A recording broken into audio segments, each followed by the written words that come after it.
તો કેમ છો ખેડૂત મિત્રો, સ્વાગત છે તમારું આ નવા વિડીયોની અંદર। તો આજે આપણે વાત કરવાના છે તાડપત્રી સહાય યોજના। જી હા, તાડપત્રી સહાય યોજના ગઈકાલથી શરૂ થઈ ગઈ છે આઈ ખેડૂત પોર્ટલ પર। જો તમે તાડપત્રી સહાય યોજના લેવા માંગતા હોય તો આ વિડીયો છેલ્લે સુધી જુઓ, જેમાં તમને આજે મેં સંપૂર્ણ માહિતી આપવાના છે, જેમાં તમને 1875 અથવા 1250 રૂપિયાની સહાય મળવા પાત્ર રહેશે। તે પણ 2 તાડપત્રી માટે આ સહાય યોજના મળવા પાત્ર રહેશે। તો વધુ માહિતી માટે આ છેલ્લે સુધી આ વિડીયો જુઓ અને ચેનલ પર પહેલી વાર આવ્યા હોય તો અમારી ચેનલને સબસ્ક્રાઈબ કરી દો અને 5 લોકોને શેર કરવાનું ભૂલશો નહીં। તો જે પણ વિડીયો છે આજનો ટોપિક પર તે આપણે શરૂ કરીએ છીએ, તો વિડીયોને છેલ્લે સુધી જોવા વિનંતી। તો ખેડૂત મિત્રો, તમારે સૌપ્રથમ ગૂગલ પર આવીને આઈ ખેડૂત એવું લખવાનું છે। ત્યારબાદ આઈ ખેડૂત લખશો એટલે કંઈક તમને આ રીતે આઈ ખેડૂતની જે પણ વહેલી વેબસાઇટ છે તેના પર ક્લિક કરવાનું છે। તેના પર ક્લિક કરશો એટલે તમને અહીં પીએમ કિસાનની જે પણ નોંધ છે તે જોવા મળશે। તો તમે વાંચી પણ શકો છો અને ડિલીટ પણ કરી શકો છો। ત્યારબાદ આપણે જે યોજનાઓ લખી છે તેના પર ક્લિક કરવાનું છે। તેના પર ક્લિક કરશો એટલે તમારે અહીં ખેતીવાડીની જે યોજનાઓ છે તેના પર ક્લિક કરશો તો તમને અહીં 2 થી 3 યોજનાઓ જોવા મળશે। તેમાં આપણે જે તાડપત્રીની જે યોજના છે તેના પર ક્લિક કરવાનું છે। તો અહીં પહેલાં ડ્રોનથી છંટકાવની જે યોજના છે તેનું છે, ત્યારબાદ તાડપત્રી છે તેના પર આપણે ક્લિક કરવાનું છે। તેના પર ક્લિક કરશું એટલે કંઈક આ રીતે જોવા મળશે, જેમાં તમને અહીં જોવામાં મળી રહ્યું છે તારીખ 3/2 થી લઈને 16/2 સુધીની આ છે। તો તમે અહીં વાંચી શકો છો, જે વિગતો છે તે વાંચી શકો છો અને વાંચ્યા બાદ જ તમારે અરજી કરવાની રહેશે। તો અત્યારે આપણે વાંચવાના નથી, કારણ કે વાંચશું તો વિડીયો ઘણો લાંબો થઈ જશે। તો અત્યારે તમને જે પણ છે તે તમને અહીં થોડું આ રીતે સ્ક્રોલ કરીને તમને બતાવી દઈએ છીએ। આ રીતે સ્ક્રોલ કરીને AGR 3 છે, AGR 2 છે અને AGR 4 છે। તો તમે કઈ કેટેગરીમાં આવો છો તેના પર તમને સહાય મળવા પાત્ર રહેશે। તમને એના પર સહાય મળવા પાત્ર રહેશે। ત્યારબાદ જો વાત કરીએ તો તમારે અરજી કઈ રીતે કરવાની છે, તો તમારે અરજી કરવા માટે અહીં આપેલું છે તારીખની ઉપર તમે જોઈ શકો છો, જે પણ તારીખ છે તેની ઉપર આપેલું છે અરજી કરો એવું। જો અરજી કરો એવું લખેલું છે તેના પર ક્લિક કરશો તમે તો તમારે કંઈક આ રીતે તમને જોવા મળશે ઓપ્શન। તો તમે અહીં જોઈ શકો છો, જેમાં સૌપ્રથમ તમને પૂછવામાં આવશે કે તમે રજિસ્ટર અરજદાર છો, તો તમારે અહીં ના પસંદ કરીને આગળ વધવા પર ક્લિક કરવાનું છે। ત્યારબાદ તમારે હવે નવી અરજી કરવાની છે, તેથી તમારે અહીં અરજદારની વિગત આપવી પડશે, જેમાં સૌપ્રથમ તમારે અહીં નામ લખવાનું છે, ત્યારબાદ પિતાનું નામ અને પછી અટક લખવાની છે। એટલું થઈ જાય એટલે તમારે અહીં જાતિ પસંદ કરવાની રહેશે। તો તમારે અહીં SC અને જનરલ બંને માટે આ છે। ત્યારબાદ તમારે અહીં લિંગ પસંદ કરવાનું છે, પુરુષ અને સ્ત્રી। ત્યારબાદ તમારો જે પણ જિલ્લો છે તે સિલેક્ટ કરી લેવાનો છે। અત્યારે આપણે આણંદ જિલ્લો પસંદ કરી લઈએ છીએ। ત્યારબાદ તેમાં તાલુકો ઉમરેઠ પસંદ કરી લઈશું। તો આ રીતે ઉમરેઠ પસંદ કરી લઈશું અને કોઈ પણ એક ગામ પસંદ કરી લઈશું।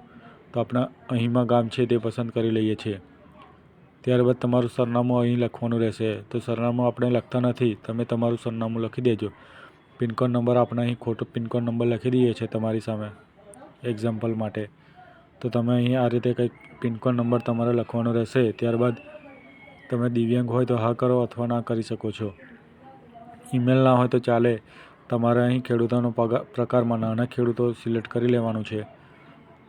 તો એ સિલેક્ટ થઈ જાય તો તમારે ફરીથી મોબાઈલ નંબરનું ઓપ્શન આવશે। તો તમારે અહીં મોબાઈલ નંબર લખવો ફરજિયાત છે। મોબાઈલ નંબરને આધાર કાર્ડ નંબર લખવું ફરજિયાત છે। જો તમે એ લખો નહીં તો તમને અહીં પ્રોબ્લેમ થઈ શકે છે। તો ત્યારબાદ તમે આધાર કાર્ડ નંબર લખ્યા બાદ તમે અહીં, જો તમે આત્માનું રજિસ્ટ્રેશન ધરાવતા હોય તો આ રીતે કંઈક આધાર નંબર તમારે લખવાનો રહેશે। તો તમે એ થઈ જાય ત્યારબાદ તમને અહીં પૂછવામાં આવે છે કે તમે આત્મા રજિસ્ટ્રેશન ધરાવો છો, તો તમારે અહીં ના પસંદ કરી લેવાનું છે। ત્યારબાદ તમે સહકારની મંડળીના સભ્ય ના હોય ત્યારે પણ તમારે અહીં ના પસંદ કરી લેવાનું છે। ત્યારબાદ તમે જો દૂધ ઉત્પાદક સહકારી મંડળીના સભ્ય નથી તો તમારે ત્યાં પણ ના પસંદ કરી લેવાનું છે। ત્યારબાદ તમારે અહીં બેંકની વિગત આપવાની છે, જેમાં સૌપ્રથમ તમારે IFSC કોડ આપવાનો રહેશે, જે તમારી પાસબુકમાં લખેલો હશે। ત્યારબાદ જ તમે આ બેંકની વિગતો જોઈ શકશો। તો તમે બેંક પસંદ કરી શકો નહીં જ્યાં સુધી IFSC કોડ નાખો નહીં ત્યાં સુધી। તમે જિલ્લો પસંદ કરી શકો છો, પણ જે પણ માહિતી છે તે તમે મળી શકો નહીં, કોઈ બ્રાન્ચ મળેલ નથી, કારણ કે તમે IFSC કોડ નાખ્યો નથી। ત્યારબાદ તમારું જે પણ બેંકનું જે બ્રાન્ચ હોય તે તમારે સિલેક્ટ કરવાનું રહેશે। ત્યારબાદ તમારો બેંક ખાતા નંબર લખવાનો છે. તમારે અહીં પણ ફરીથી બેંક ખાતા નંબર લખવાનો. ત્યારબાદ અરજદારનું નામ બેંકમાં જે હોય તે પ્રમાણે લખવાનું રહેશે. અરજદારનું સરનામું પણ બેંક પ્રમાણે લખવાનું રહેશે. ત્યારબાદ જમીનની વિગતની વાત કરીએ તો જમીન રેકોર્ડ ધરાવતા હોય તો હા કરો, ટ્રાઇબલ લેન્ડ ધરાવતા હોય તો તમારે તેના પર ક્લિક કરવાનું છે. ત્યારબાદ તમારો જિલ્લો, તાલુકો અને ગામ ઓટોમેટિક આવી જશે. ત્યારબાદ તમારો ખાતા નંબર અહીં સિલેક્ટ કરવાનો રહેશે. ખાતા નંબર તમારે જે પણ હોય એ તમારે અહીં સિલેક્ટ કરી ત્યારબાદ ખાતેદારનું જે પણ નામ હોય તે તમારે અહીં પસંદ કરી રેશન કાર્ડ નંબર નાખવાનો રહેશે. ત્યારબાદ તમારે જે પણ આ 2975 કેપ્ચા આપેલો છે તે તમારા આ કોડની અંદર લખીને અરજી સેવ કરી લેવાની છે. એટલું થાય એટલે તમારે ફરીથી ઉપર આવીને તમારે અરજી અપડેટ કરવા પર ક્લિક કરવાનું છે. અરજી અપડેટ કરો એટલે કે તમારે કોઈપણ જો ભૂલ હોય નામ અથવા મોબાઈલ નંબરમાં ભૂલ હોય તો તમે અહીંથી સુધારી શકો છો. તેના માટે તમારા અરજી નંબર, જમીનનો ખાતા નંબર અથવા રેશન કાર્ડ નંબરથી તમે અરજી અપડેટ કરી શકો છો. એટલું થાય એટલે તમારે પછી અહીં અરજીને કન્ફર્મ કરવા પર ક્લિક કરશો તો અરજી કન્ફર્મ કરવી પડશે. તેમાં પણ તમે રેશન કાર્ડ નંબર નાખીને અરજી અપડેટ કન્ફર્મ કરી શકો છો. તેના માટે પણ તમારા અહીં જે કેપ્ચા છે તે તમારા કોડની અંદર લખવાનું રહેશે.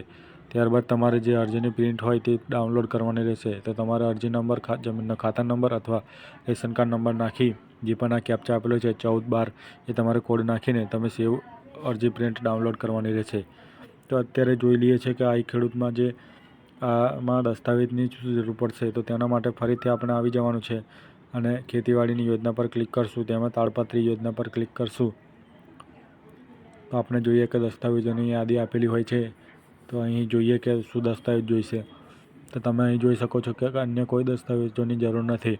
તમારો આધાર કાર્ડ જોઈશે, બેંકની પાસબુક જોઈશે, બસ એટલું જોઈશે. બાકી તમારે અહીં કોઈ ડોક્યુમેન્ટની જરૂર રહેતી નથી. તો તમારે આ ડોક્યુમેન્ટ ક્યાં અપલોડ કરવાના છે તેની જો માહિતી આપી દઉં તો તેના માટે તમારે ફરીથી આ ખેડૂત પોર્ટલ પર આવી જવાનું છે. તો આ ખેડૂત પોર્ટલ પર આવી જવાનું છે તો તમને અહીં PM કિસાનની નોંધ જોવા મળે છે. ત્યારબાદ તમને અરજદારની સુવિધા લખી છે તેના પર ક્લિક કરશો તો તમારે અહીં અરજી ક્રમાંક નંબર લખવાનો છે. ત્યારબાદ મોબાઈલ નંબર લખવાનો છે. ત્યારબાદ 7324 આ જે કોડ આપે છે તે લખીને તમારે અહીં પ્રિન્ટ અપલોડ કરવા પર ક્લિક કરો એવું લખ્યું છે. અરજીની વિગત જોવા પ્રિન્ટ અપલોડ કરવા પર ક્લિક કરો એવું લખ્યું છે. તેના પર તમારે ક્લિક કરવાનું રહેશે. તેના પર ક્લિક કરશો એટલે તમારે જે પણ પ્રિન્ટ છે તે તમારે અહીં અપલોડ કરવાની રહેશે.